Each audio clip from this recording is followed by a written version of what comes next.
Hello.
অনেক কথা বলে গেছেন,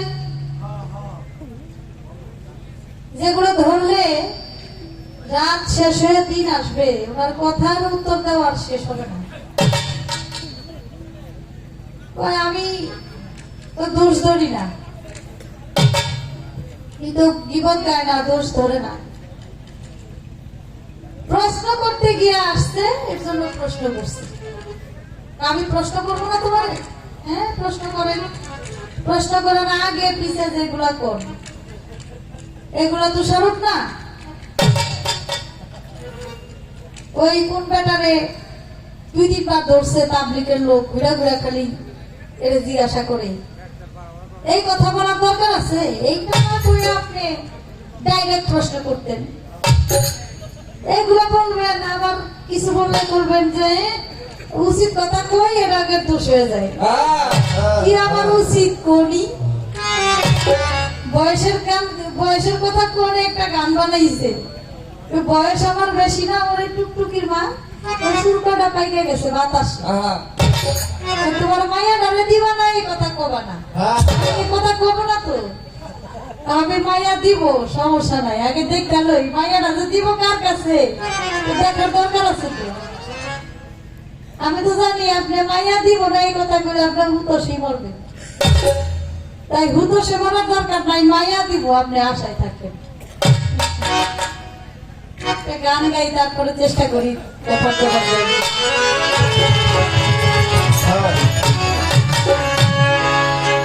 যদি আল্লাহকে যদি আল্লাহকে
বলিব ভাবের কথা বলতেছি সবাই গানটা শুনলাম ফকির বললে বাতি জ্বলে মোল্লা বললে জ্বলে না মানুষের মধ্যে আল্লাহ থাকে কানা মোল্লারা থাকে না ফকির বললে বাতি জ্বলে দেখেন এই পৃথিবীতে যত বড় ওলি আল্লাহ ছিল তারা সকলেই নামাজ রোজা করছেন এবং অনেক আল্লাহ ওলির নামের আগে মাওলানা টাইটেল আছে মাওলানা টাইটেল অনেক ওলির নামের আগে আছে তাহলে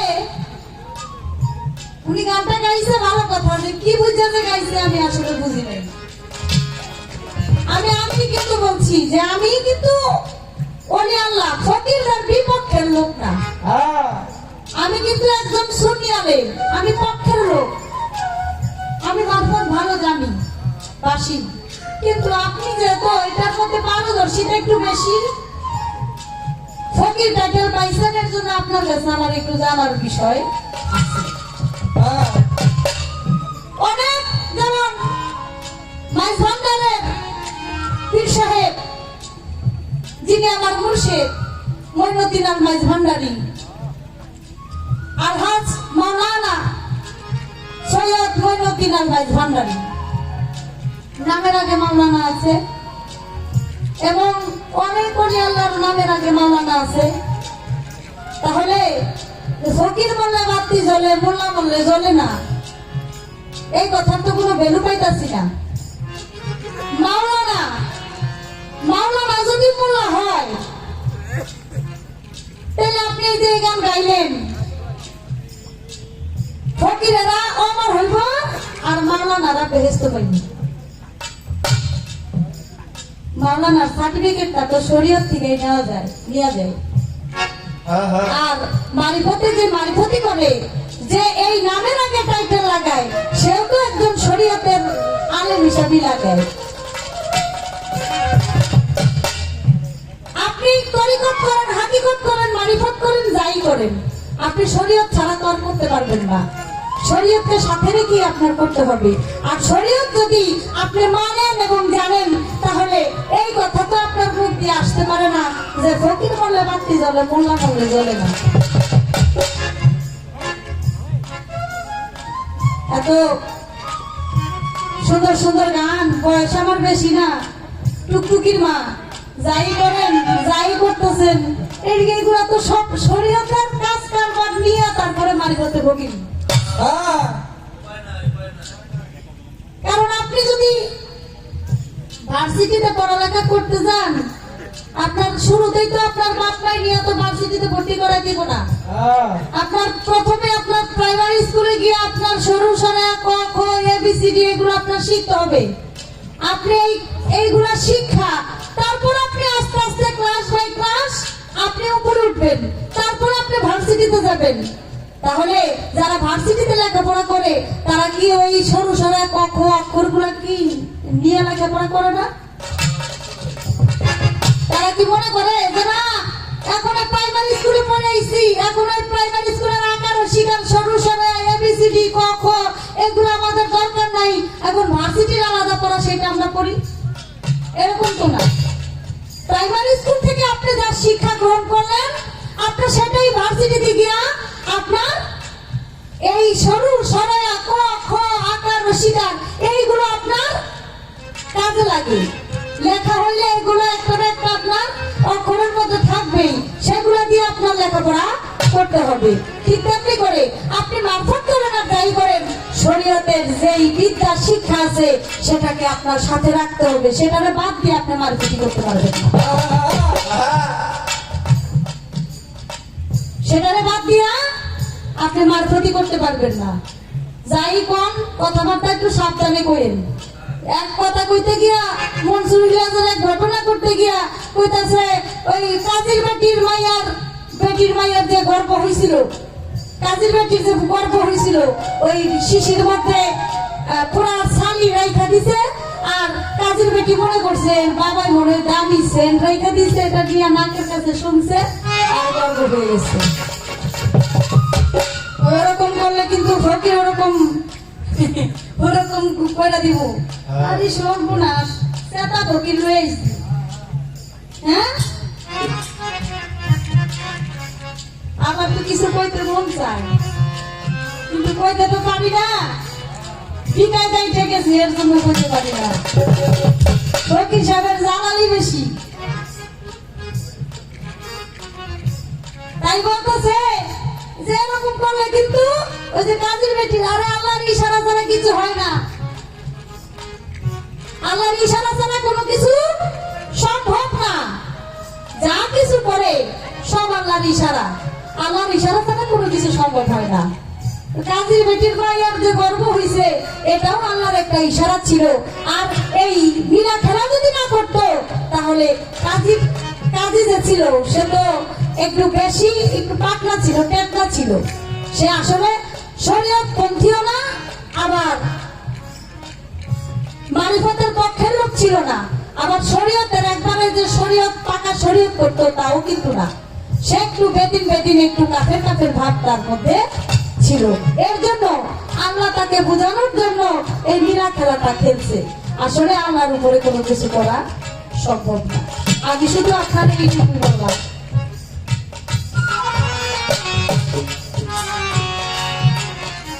বলে আমার কাছে প্রশ্ন করে, আকবরের হজ নামাজ রোজা 2 রুটির কাছে বিক্রি দিল দিয়া, সেই ব্যক্তি কেবা হইল বলেন না খুলিয়া, কি কারণে বিক্রি করলো? বলো নাই আমারে নামাজ রোজা ইবাদত তার কেন বিক্রি করে? সেই ব্যক্তির নাম হইল রহমান। আমি আপনারে জানাই শেখ ফরিদের কাছে বিক্রি করেছিল আপনারে শুধাই। সেই ব্যক্তির নাম হলো রহমান। তিনি হজ করেছে 7 বার এবং নামাজ রোজাও তিনি করত। সেই শেখ ফরিদ আল্লাহর ওলি, সেই শেখ ফরিদ তার কাছে গিয়েছিল। সে পীর ফকির এগুলা তিনি বিশ্বাস করত না। অবশেষে সে যখন 7 বারের মাথায় যখন হজ করে আসতে নেয়, জাহাজ ভর্তি মালামাল সহ সে হারিয়ে যায়। হারিয়ে গিয়া একটা দ্বীপের মধ্যে পড়ে। তার জাহাজ টাহাজ যা ছিল সব ডুবে যায়। ডুবে যাওয়ার পরে সে রহমান একটা দ্বীপের মধ্যে পড়ে। দ্বীপের মধ্যে পড়ে সে না খাইতে খাইতে তার জীবন যায় অবস্থা। আর শেখ ফরিদ তিনি তখন সামনে হাজির হয়। হাজির হয়ে বলে, রুটি নিবানি কেউ রুটি? তখন ওই লোক রহমান শেখ ফরিদের কাছে যায়, গিয়া বলে আমাকে একটা রুটি দাও। ওই এমনি তো দিতাম না তোমারে, আমি তোমারে জানাই তোমার নামাজ রোজা বিক্রি করো 1 রুটির বদলে। তাই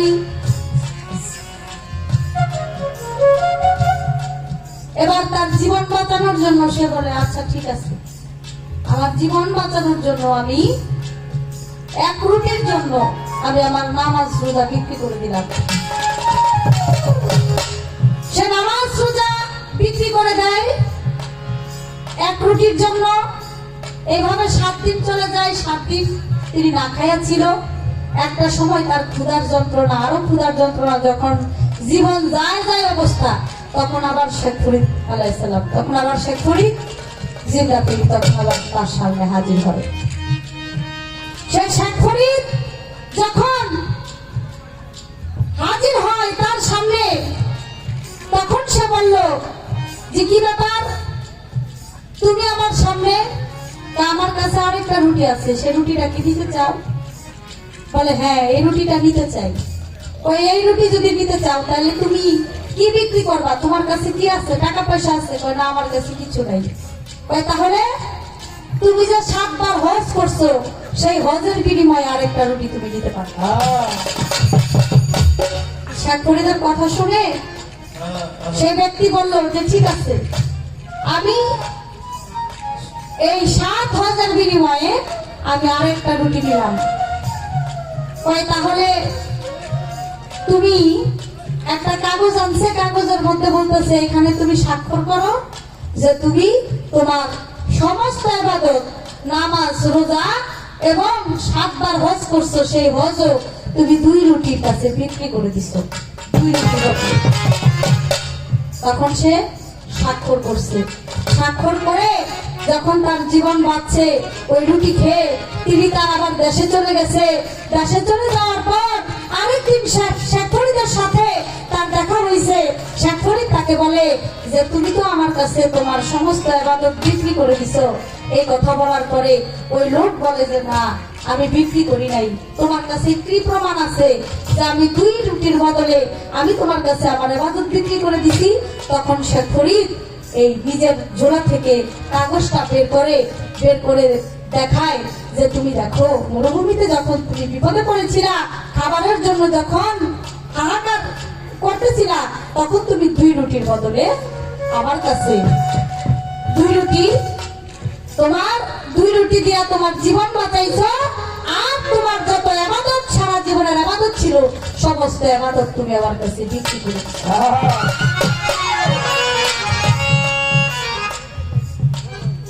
ওই রহমান তখন পায়ের মধ্যে গেল রে করিয়া, এই তো তাহার কথা ছিল বলিলাম খুলিয়া। এটা হলো ওই পিসাবের সাথে রহমান যে লোকটা, সে একটু তার অহংকার জন্মাইছিল। সে ইবাদত করে, নামাজ রোজা করে, হজ করে, 7 বার হজ করে, তার ভিতরে যে অহংকারটা হয়েছিল, সেই অহংকারের জন্য শেখ ফরিদ এই কাজটা করেছিল। এটা আসলে আর কিছু না। এই ছিল তার প্রশ্ন, আমি জবাব দিলাম। এবার একটি কথা আমি জানতে চাই, বেলায়েতের একজন অলি ছিল এই ভব সংসারে। তার মাথায় 2টা শিং ছিল, বলি সবার ধারে। বেলায়েতের এমন একজন অলি ছিল এই দুনিয়াতে, তার মাথার মধ্যে ছিল 2টা শিং। তাই ভক্তরা যখন তার কাছে মুড়ি ধইতে আসতো যে আপনার কাছে আমি মুড়ি ধইতে চাই, যারে ভালো লাগতো তার এই মুড়ি করতো, আর যারে ভালো লাগতো না তার ওই শিং দিয়া গুতা দিয়া খেদাই দিত। এক ভক্ত তার জিজ্ঞেস করে যে আপনার কাছে মুড়ি ধইলাম, আপনি মুড়ি করলেন, কিন্তু আপনার কাছে একটা বিষয় জানতে চাই যে এত ওলি আল্লাহ দেখছি, কিন্তু আপনার মাথায় শিং হওয়ার কারণটা ছিল কি? তখন সেই বেলায়েতের ওলি বলেছিল যে এটার একটা ঘটনা আছে, আমি জানতে চাই এই বেলায়েতের এমন কোন ওলি যার মাথায় শিং ছিল, সেই শিং 2টা হওয়ার কারণ ছিল কি? এটা কি কারো আমাদের ভাষায় বলে যেটা, যে কাউকে যদি কেউ অভিশাপ দেয় তাহলে এটার একটা বিষয়, একটা খারাপ একটা নমুনা হয়। এটা কি ভালোর জন্য হয়েছিল না খারাপের জন্য হয়েছিল, এটা আমি আপনার কাছে জানতে চাই।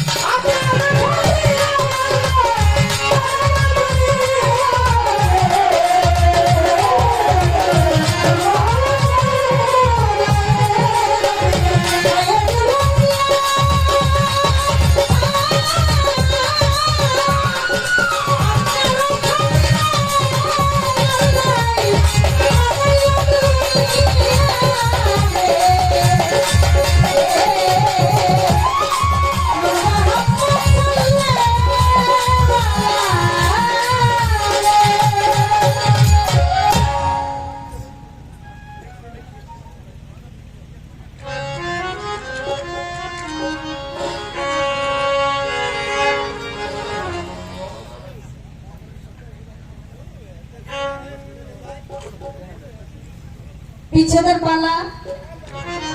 চমৎকার একটি ভাবের বিচ্ছেদ গান শুনলাম। আমি আমার মন থেকে একটা বিচ্ছেদ গান রাখার চেষ্টা করব।